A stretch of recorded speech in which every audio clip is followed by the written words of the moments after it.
7:48, good morning, and time for us to step into the guest room just ahead of the BBC World News.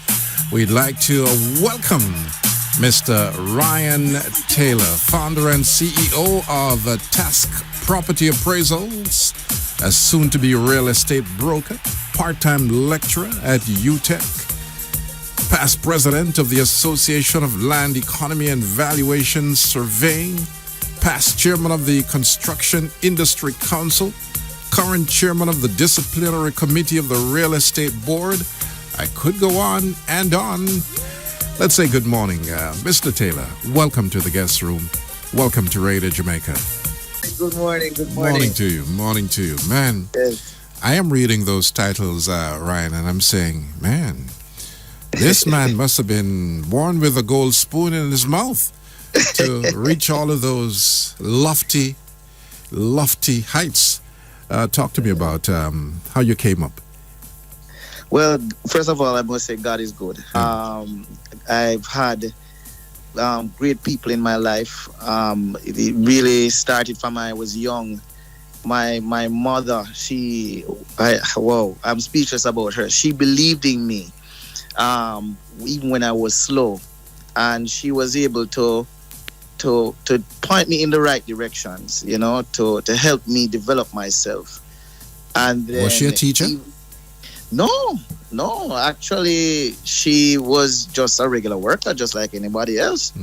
But she really, had a passion for me and my brother, becoming something in society. Yes. And so she really looked out for us. And because my brother is very bright, but I was more the slower one. And so she realized that from the get-go. And she, she provided the support that I needed. Yes. And I got that. And then I was able to go to a good school, St. George's College. North Street. Right. You share that passion with your namesake, Dr. Orville Taylor. Perhaps I should have had him chat with you. What makes it such a good school from your memory now? What were you like at St. George's? Were you Well, I wasn't a good bad boy. How much time you went in front of the principal? Boy, I went a couple times. I really don't want to say it to the nation. But you cleaned up well. Yes. Yeah. I didn't do so well at George's. I was distracted, but my father came in. Yes. And I must say he was an excellent mentor. He gave me that tough love I needed. Yes. And he Straighten you also, out. Yeah, man, straighten me out, man. And he also was able to, what can I say now? He impressed me Yes. in such a way that I wanted to be like him. Yes. Because even the profession I'm in now, it's because of him. He does the same thing I do, so he took me under his wings, and I tried to walk like him, talk like him, dress like him, be like him. He was my mentor at the time. That sounds like a good role model.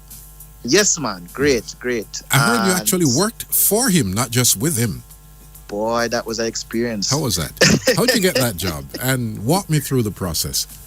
Well, I failed my CXCs. I only got a few, and then my grandmother called me and asked me what I'm doing, and then I said I don't know.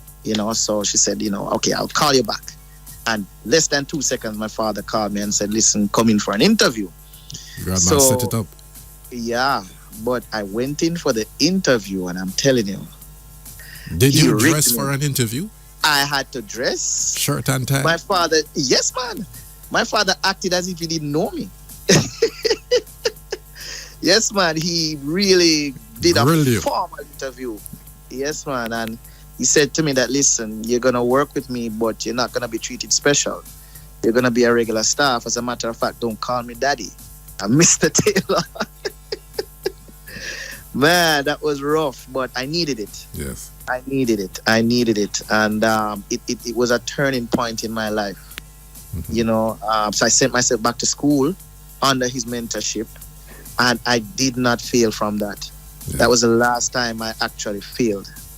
Yeah. Went to UTech, came out back, and then wanted to study more, went back to UTech, wanted to study more, I got my master's, and then I'm lecturing at UTech part time, and I have my own business as well. Now, some of those parenting lessons, the tough love, the salvation, even when you slipped, no doubt you're bringing some of that to your own role as a new father. How do you see yourself in that position? Well, it's about balance because my father gave me that tough love, and my mother was more softer.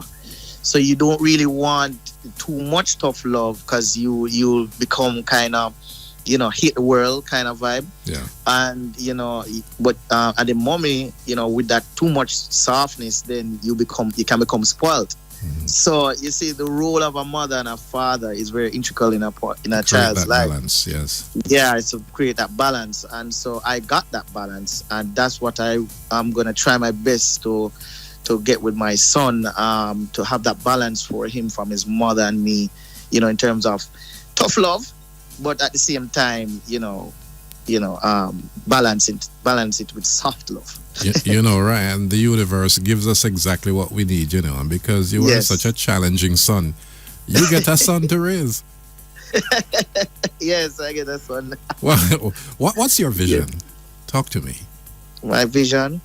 Well, my vision as it relates to what I want to be, or in life, in work, what pushes you? What wakes you up in the morning and gets you to lace up your shoes and step out? Well, you see, I understand that everybody has a role to play in this life, and I want to be able to give back what I got. Right? I was blessed with tremendous mentorship from my mother to my father to my grandmother. Oh God, she is a blessing. Yes. And to know my mentorship that I'm experiencing with the chairman of the real estate board. So I understand that mentorship is very important, and I want to give back to the young professionals, the guys at George's, to inspire them and let them know that, listen, even if you fail, you can become successful. You can accomplish something with hard work. Even if you don't win Manning Cup. What I think with Manning Cup? Even if you don't win Manning Cup. Well, not this year. I think George's is going to win this year. All right, we'll see which color blue takes it home. Yes, we'll see. We'll see. I think you're a JC, man. What gave that away? Well, yes, man. Yes. Ryan, I'm looking through your CV, and I'm really impressed because Patrick City would have been a challenging place to be born and raised in. I wasn't far up the road at Johany Park myself. And I know the kind of environment it can be. And thank God for caring parents.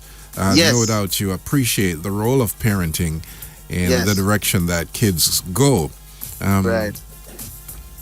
You were one of those who were in the street with your brethren, coming in late, giving mommy gray hair? Yes, man. As a matter of fact, I got myself involved with substances that I should not have. Mm-hmm. And so that impacted even the result of my grades. A lot of times I came home late, and it was back and forth with my mother. And so I wasn't a good boy. Yeah. But it resulted in me not doing well. And so they say that sometimes you need failure to learn. Success can't happen without failure. That was the failing part of my life, because I understood that, listen, this, what I did, contributed to me becoming the man that I was at the time. And so I had to make a drastic change. I had to come off the corner. I had to stop using the substance that I was using. I had to just totally change my life. Straighten up and fly right. Yeah, straighten up and fly right. And we're happy that you flew into our guest room this morning. Let me thank you so much for sharing your story of inspiration. And I'm sure lots of youths are listening are inspired by how you have made that turnaround. Ryan Taylor, thanks so much. All the best in your future endeavors. Founder and Chief Executive Officer of the Task Property Appraisals, just ahead of the BBC World News.